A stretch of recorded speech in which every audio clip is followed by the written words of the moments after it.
महाराष्ट्र और उत्तर प्रदेश सरकार ने आधार कार्ड को लेकर एक अहम फैसला लिया है, जिसके तहत अब आधार कार्ड को जन्मतिथि के प्रमाण के रूप में मान्य नहीं किया जाएगा। उत्तर प्रदेश सरकार ने इस संबंध में आदेश जारी करते हुए ये साफ किया है कि आधार में दर्ज जन्मतिथि किसी प्रमाणित दस्तावेज के आधार पर तय नहीं होती, इसीलिए इसे सरकारी रिकॉर्ड में जन्मतिथि के सबूत के तौर पर इस्तेमाल नहीं किया जा सकता। यूपी के नियोजन विभाग के विशेष सचिव अमित सिंह बंसल ने UIDAI के पत्र का हवाला देते हुए ये स्पष्ट किया है कि आधार कार्ड केवल पहचान का साधन है, न कि जन्मतिथि या फिर नागरिकता का प्रमाण। सरकार ने ये सख्त निर्देश दिए हैं कि किसी भी सरकारी काम जैसे कि नौकरी की नियुक्ति, प्रमोशन, सर्विस बुक में सुधार या फिर अन्य संवेदनशील दस्तावेजों में आधार को जन्मतिथि के प्रमाण के रूप में स्वीकार नहीं किया जाए।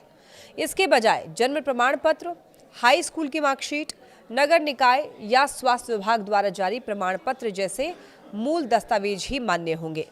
उधर महाराष्ट्र सरकार ने भी आधार को लेकर कड़ा रुख अपनाया है, जहां राज्य के राजस्व मंत्री चंद्रशेखर बावनकुले ने सिर्फ आधार कार्ड के आधार पर जारी किए गए जन्म और मृत्यु प्रमाण पत्रों को रद्द करने का आदेश दिया है। उन्होंने ये साफ किया कि सरकार फर्जी प्रमाण पत्रों को बिल्कुल भी बर्दाश्त नहीं करेगी और अगर केवल आधार के आधार पर ही जारी कोई प्रमाण पत्र संदिग्ध पाया जाता है तो उसे तत्काल रद्द करके पुलिस में शिकायत दर्ज कराई जाए। ये कार्रवाई जाली दस्तावेजों के बढ़ते हुए मामलों को देखते हुए दरअसल की जा रही है।